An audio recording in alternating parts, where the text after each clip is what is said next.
E essa noite nós convidamos para ministrar alguém que eu aprecio muito e que me ajuda muito a ministrar, mas que evita os púlpitos. Eu pedi que essa pessoa aceitasse e ela aceitou. Vamos receber com muita alegria minha esposa Ângela. Venha ministrar.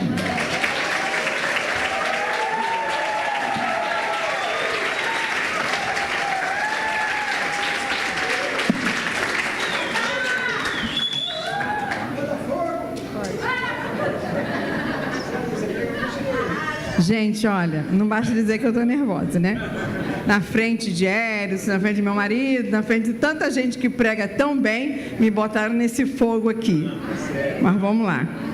Eu escolhi o mês de maio, claro que eu tinha que escolher o mês de maio, que é o mês das mães, é o mês que eu nasci, é o mês que eu casei, é o mês que eu fui mãe pela segunda vez, é o mês que eu desci as águas batismais e cheguei aos Estados Unidos também no mês de maio. Então, para mim, mês de maio, desde o dia 1º até quase o dia 30, eu vou só relembrando as bênçãos que Deus me deu.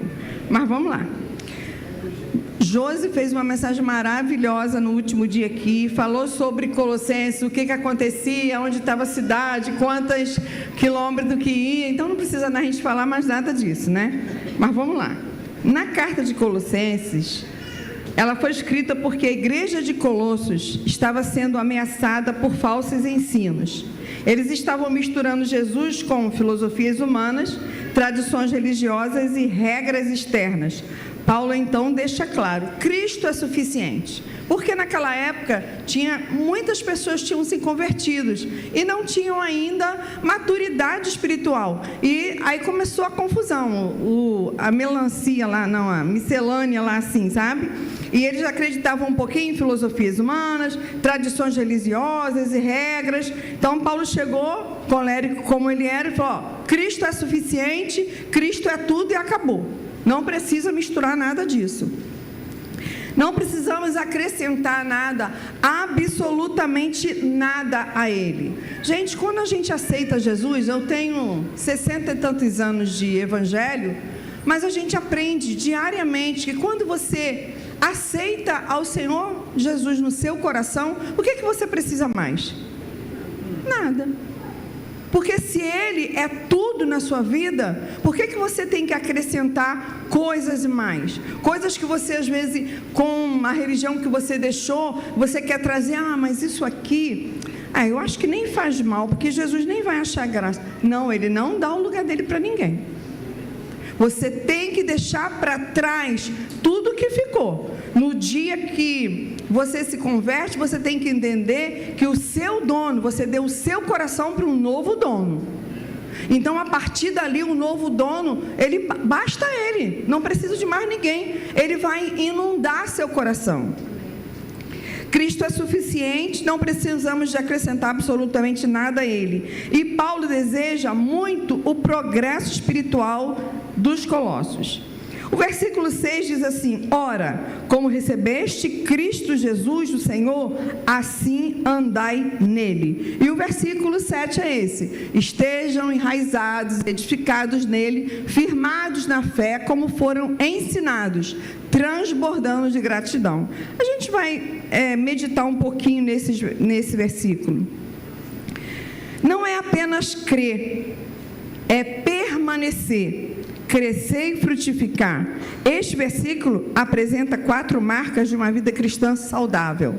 Vamos lá. Enraizado em Cristo. Gente, aqui é bem bonita. Fugiu. Não está mais aqui. A figura. Olha como é linda essa figura. Olha as raízes. Ali aparecem as raízes. Mas no normal aparecem as raízes? Não. Raiz é uma coisa bem difícil, porque ninguém vê. Então vamos falar um pouquinho de raiz. Uma árvore sem raiz, Paulo, muito inteligente, usa didaticamente a figura de uma árvore. Vamos falar um pouquinho sobre a raiz da árvore. Uma árvore sem raiz profunda, ela cai com o vento. Claro que tem vento. Então, se ela não tiver raiz, ela não vai aguentar o vento. Ela seca na estiagem e não produz frutos. A raiz é o órgão da planta que tem 2 funções. Primeiro, serve por meio de fixação no solo. As raízes entram e fixam essa árvore. Em Japuíba, quantos anos tem aquela árvore de Japuíba? 300 anos tem uma árvore lá onde minha sogra viveu.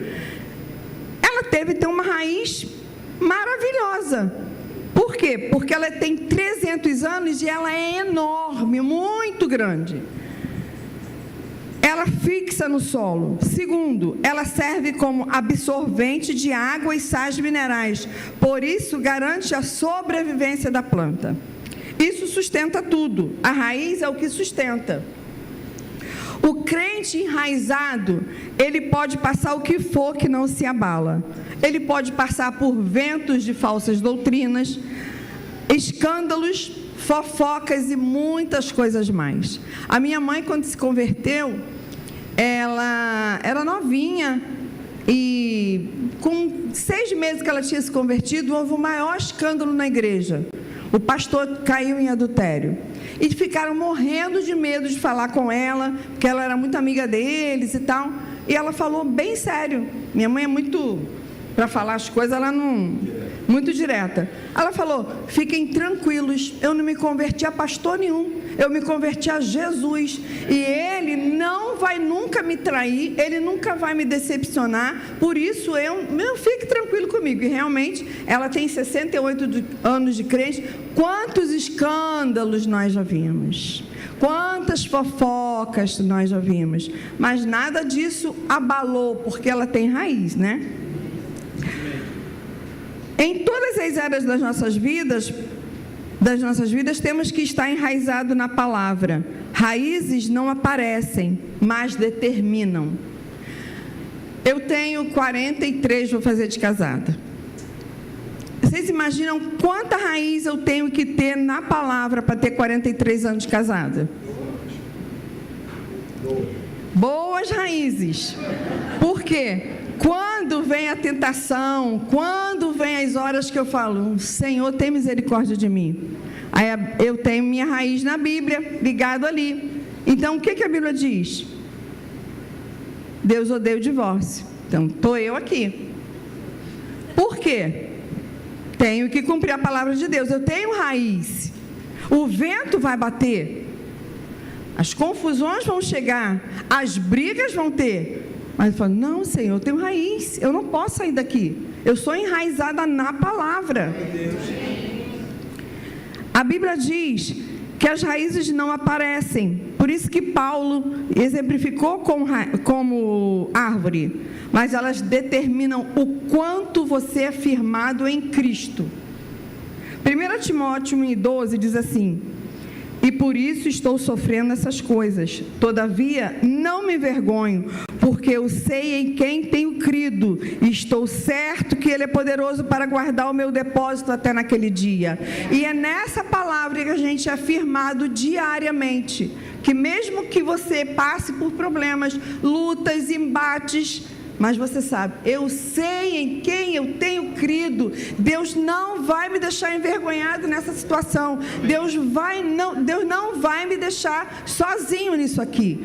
Que se você for firmado na palavra, você tem raiz. As raízes determinam estabilidade.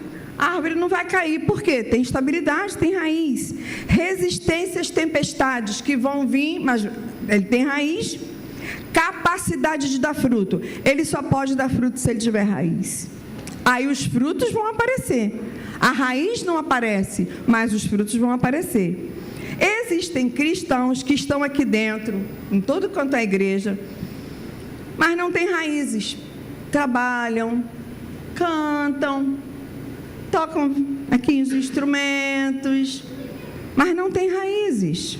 Será por que não tem raízes? Porque não estão enraizados em Cristo. Às vezes estão enraizados em pessoas, líderes, emoções ou experiências do passado. Nós tivemos uma experiência há pouco tempo atrás, mais ou menos uns 3 anos atrás. Todos nós fazíamos parte de uma outra igreja, a maioria, né, mais ou menos.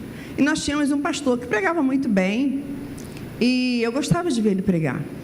E o líder dele caiu. E ele falou: eu não quero mais ser pastor, porque o meu ministério pertencia a esse homem. Eu estava aqui para servir a esse homem. Aonde estava a raiz dele? No homem.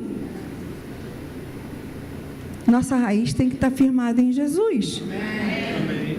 A Bíblia diz em Jeremias 17, 7, 8: bendito o homem que confia no Senhor e cuja esperança é o Senhor. Você não tem que confiar no seu líder, você não tem que pôr a confiança no seu marido, você não tem que pôr a confiança no seu pastor, você não tem que pôr a confiança na dirigente da escola dominical, na professora aqui. Ela é falha, ela pode falhar a qualquer momento. Então o seu ministério e as suas raízes têm que estar firmadas no Senhor. Amém. Porque ele é como a árvore plantada junto às águas, que estende as suas raízes para o ribeiro, e não receia quando vem o calor, mas a sua folha fica verde, e no ano da sequidão não se perturba, nem deixa de dar fruto. Somos árvores, irmãos, e temos que estar sempre com as nossas raízes ligadas no ribeiro que é Jesus, para que possamos receber dele seiva para poder dar fruto, senão a gente nunca vai dar fruto. Quando vem a crise, você permanece? Ou você fica assustado com aquela crise e diz: eu não vou aguentar essa crise, eu não vou aguentar passar por isso, eu não vou aguentar ver um filho meu nas drogas, eu não vou aguentar ver uma filha minha perdida. Como é que é? Como que você reage numa crise? Quando Deus parece estar em silêncio, né, Josi? Lembrei de você. Você continua firme, orando a Ele todo dia, sabendo que Ele sempre tem esse períodozinho de silêncio, que Ele, não vou falar sim, não vou falar não, e você continua orando. Por quê? Precisa estar enraizado no Senhor. Quando você é traído, como é que você se comporta? Traição, como diz meu marido, se você nunca foi, se prepara para ser. Amizade, e tantas coisas que a gente passa por isso. Mas nós temos que estar enraizados no Senhor. Não importa o vento que vier, não importa o que você for passar, você tem que entender: eu estou firmado no Senhor. Agora vamos para os edificados. Agora Paulo muda da agricultura para a construção. Ele é muito bonitinho, esse Paulo. Ele foi direto, porque podia ter na época lá gente que não era agricultor, mas era um construtor, e ele precisava explicar bonitinho para todo mundo. Edificar fala de processo, gente. Edificar não é brincadeira. Quem aqui já fez casa? Muito bem. Sabe que não é fácil, né? Primeiro você cava, depois faz a sapata, faz a amarração, e vai fazendo, e vai botando tijolinho. É de uma hora para outra? Tem um processo, tem um tempo, que às vezes parece obra de igreja, nunca acaba, né, as construções que a gente faz. E tem um crescimento contínuo. Você pode deixar uma casa só no alicerce? Não, porque você vai chegar lá, choveu muito, estragou tudo. Então tem que ter um crescimento contínuo. A Bíblia fala em Provérbios 14:1: a mulher sábia edifica a casa. Como que é edificar a casa? Né? A gente que é mãe, que é casado, você pode casar hoje, chegar amanhã e dizer: minha casa está edificada. Pode? É diariamente. Ou às vezes o que você construiu ontem, quando chega hoje, parece que acabou tudo, parece que desfez tudo daquilo ali. Ninguém constrói uma casa em um dia. Assim ninguém cresce espiritualmente de uma noite para o dia. Você pode querer: esse ano de 2026 eu vou crescer espiritualmente, eu vou edificar um altar ao Senhor. Aí chega em casa, faz aquele movimento, ora e canta e lê e fala em língua estranha. No outro dia: eu estou tão cansado hoje. O que fez ontem, Jesus, vai ficar ali. Você precisa ser contínuo. Ninguém cresce espiritualmente de uma hora para outra. O problema é que muitos só querem o telhado, que são as bênçãos, ou paredes, que é status espiritual. mas precisamos ser edificados. É muito difícil trabalhar nos fundamentos, porque ninguém vê os fundamentos. Você precisa sair daqui e entender que você precisa estar edificado nele. Não tem outra edificação. E você precisa trabalhar cada dia nessa edificação. Como somos edificados? Como é que a gente se edifica? Pela palavra, nos devocionais, não é? Na EBD. Se você vem aqui, a gente está aqui, vai tirar a sua dúvida. Como é que é isso? Né, Marlete? Quantas vezes que a gente tira as dúvidas aqui? A escola dominical tem sido uma bênção da classe das irmãs. Então é aqui que você vai tirar a sua dúvida, é aqui que você vai se edificar. Na oração, pela oração, a gente tem consagração, maratona de oração. Como dizia meu pai, que Jesus já levou, ele dizia, tem o que fala de oração, tem o que diz que gosta de oração e tem o que ora. Irmãs e irmãos, pelo amor de Jesus, na maratona de oração são 12 horas de oração. E às vezes eu vejo aqui, andando por aqui, aí eu falo, né? Tem gente orando lá, você não vai orar não? Por quê? Se você faz parte da Oásis e tem uma pessoa responsável no horário de oração e você está andando por aqui sem fazer nada e não vai lá nem dobrar o joelho, nem orar por você, você vai? Meu Deus. Esse gosta de oração? Não vai ser edificado nunca. Você precisa orar. Olha, nós vamos marcar a próxima maratona. Aí a gente coloca lá, começando a maratona às 7 da manhã, as irmãs, o departamento de mulheres. Quem veio mês passado? Eu, Aninha e Jason. Ninguém mais veio. A senhora. Vaguinho orou sozinho, não foi, Vaguinho? Ele orou sozinho, pelo Kids.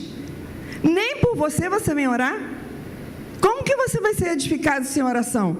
Se aqui, marcando o horário bonitinho, você não vem, você ora em casa? Eu gostaria de acreditar.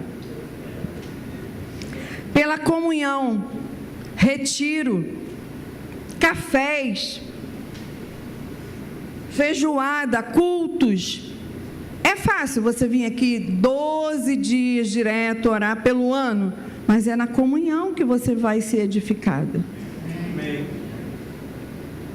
Em Mateus 7, 24 a 27, fala sobre 2 fundamentos. Temos a construção de 2 casas, com 2 tipos de construtor.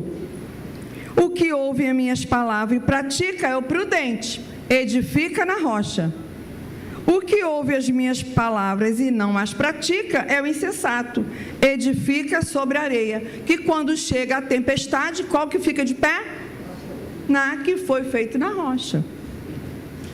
Quem é edificado em Cristo não cresce só em dons, mas cresce em caráter. O que é caráter? Aquilo que somos quando ninguém nos vê. Aquilo que você é quando você está sozinho, sentado lá na sua firma trabalhando, que uma pessoa liga e uma outra está na outra sala, e eu quero falar com fulano, e o outro fala assim, tô não. O que você diz? Isso é caráter, irmão. Eu fiz isso uma vez, falei, eu não vou dizer que você não está. Está aqui o telefone, está aqui, eu vou deixar o telefone aqui, eu não vou falar que você não está. Então, caráter é quando ninguém está te vendo, quando você está sozinho, mas tem um Jesus lá, né? O problema é esse. E você vai dar conta de quem você é nessas horas. Confirmados. Aqui Paulo fala da firmeza. A fé precisa ser ensinada, compreendida e vivida. Não adianta achar bonito ou sentir no coração. Nós estávamos agora em Orlando e fomos cantar, tocar, orar lá numa casa de uma pessoa que tem muito dinheiro. E ele chorou muito cantando e na hora da oração ele chorou muito e falou que a gente estava abençoando a casa dele, mas saiu dali, ele continuou fazendo as coisas erradas. Isso é emoção, porque o hino toca e você chora. Mas a fé não é isso. A fé confirmada é quem conhece a palavra. Salmo 119, 11 diz: escondi a tua palavra no meu coração para não pecar contra ti. Que discerne o seu próprio erro. Salmo 19, 12, o Davi fala: quem pode discernir seus próprios erros? Absolve-me dos que desconheço. Vocês não devem ser levados por modismos espirituais. Tem que ter uma fé firmada. Você tem que saber quando uma pessoa te arguir na rua: você é o quê? Eu sou cristão. O cristão crê em quê? Você sabe dizer? Você sabe falar sobre a sua fé? Isso é uma fé firmada. Você tem que saber para contar para alguém. Você tem que ser testemunho. Você tem que ser testemunho do que Deus fez na sua vida. Você tem que ter experiências com o Senhor para contar. Transbordando em gratidão. Vamos lá. A Bíblia diz que pelos frutos conhecereis. Bem, até agora foi firmados na fé, enraizados, edificados. Nada ninguém vê, porque está tudo para baixo. Você está só se edificando para si próprio. Mas a Bíblia diz que pelos frutos conhecereis. Uma mangueira não vai dar cajá, né? Não é isso? A mangueira vai dar manga, o cajueiro vai dar caju. Então, pelo fruto a gente sabe quem é a pessoa. A árvore não faz força para dar fruto. A árvore fica ali, ela dá a florzinha dela e depois dá o fruto, normalmente sem fazer força nenhuma. Porque ela está o quê? Enraizada. Está vindo da terra as sais minerais, a água. A Bíblia diz que pelos frutos conhecereis. Gratidão é o fruto visível de uma fé firmada em Cristo. Gratidão não é a reação às circunstâncias, é a resposta à salvação. Quem entende o que Cristo fez ou faz, reclama menos. Gente, que tribulação é viver perto de alguém que reclama de tudo. Confia mais, adora em qualquer situação. Às vezes, a gente passa por problemas tão difíceis, e Josi sabe disso, que no outro dia ela até falou comigo sobre isso. Eu digo: Jesus está no controle, fica tranquila. Deus está no controle. Quando as filhas estavam doentes lá, meu Deus, como é que vai ser? Eu falei: Deus está no controle, Ele vai resolver para mim. Eu não aceito que o meu coração, que a minha alma reclame de nada. Eu já ajoelho de manhã quando eu acordo para agradecer ao Senhor o sono, porque aos 18 anos eu tomava 2 Lexotan, um de manhã e um de noite, e não dormia. E hoje eu sentei para ver um filme, dá 5 minutos, porque mais do que isso eu já vou dormir. Então eu tenho que agradecer ao Senhor e ajoelho de manhã cedo e: Senhor, muito obrigado pelo sono, muito obrigado pelo fôlego de vida. Muitos não acordaram nem dormiram e eu tenho minha cama para dormir. Então a gratidão eu sei que agrada ao Senhor. Amém.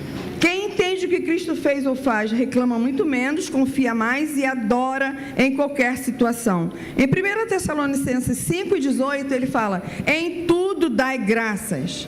A murmuração revela coração insatisfeito, maturidade espiritual, reconhecimento. A murmuração revela, tá certo. A gratidão revela maturidade espiritual, reconhecimento da graça. O que é graça, gente?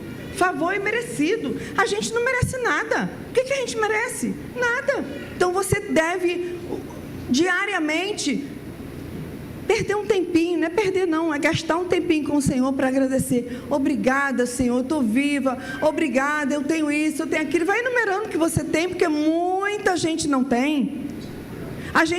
Nós estamos aqui, está calor, mas nós estamos tudo fresquinho, porque tem ar-condicionado.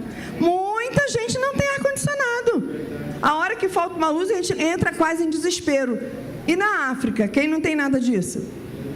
Nós temos que agradecer, gente.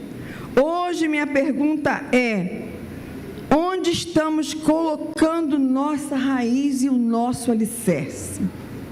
Em quem nós confiamos?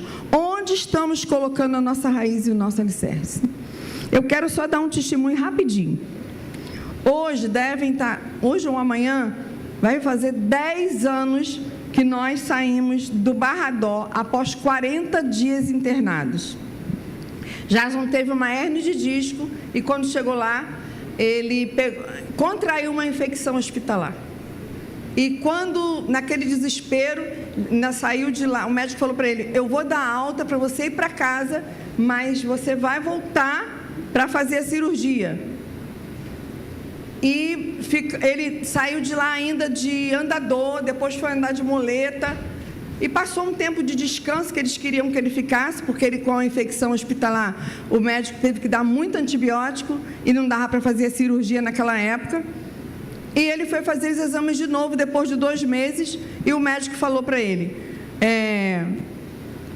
engraçado, o organismo absorveu a hérnia. Eu falei: não, senhor, Jesus te curou, glória a Deus. Aí o médico olhou para minha cara assim, muito sério, e nunca mais ele teve nada. Só que eu, quando estava lá com ele, naquela agonia, eu falei para Deus assim: Senhor, se esse homem sair daqui sem precisar operar, e bom, eu vou te dar um culto de ações de graça. Quando eu saí do consultório, ninguém sabia. Quando eu saí do consultório, eu falei para ele assim: eu devo um culto de ações de graça. Ele: por quê? Aí eu falei assim: porque eu falei naquele dia, pensei, e ele virou para mim: Ângela, você não está na Assembleia, você está na Nova Vida, aqui não existe isso. Falei: mas a gente vai dar o culto de ações de graça, aonde for. E nós reunimos num dia, no meio da semana, fora do culto que dava, e demos um culto de ações de graça. E hoje está fazendo, hoje ou amanhã, não sei direito, está fazendo 10 anos que eu e Naldo, que estávamos lá, saímos daquele Barradó. E eu hoje quero ser mais grata ao Senhor ainda, porque realmente Ele não tem mais nada de hérnia.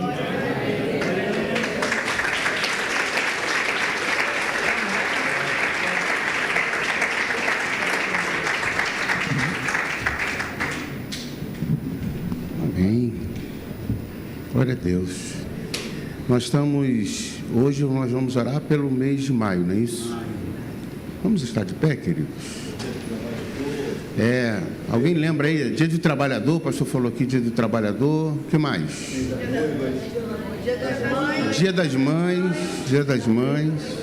O que mais, Josi? Há uma controvérsia. Mês das Noivas agora já é mais setembro do que maio. Mas é conhecido como maio. Então vamos.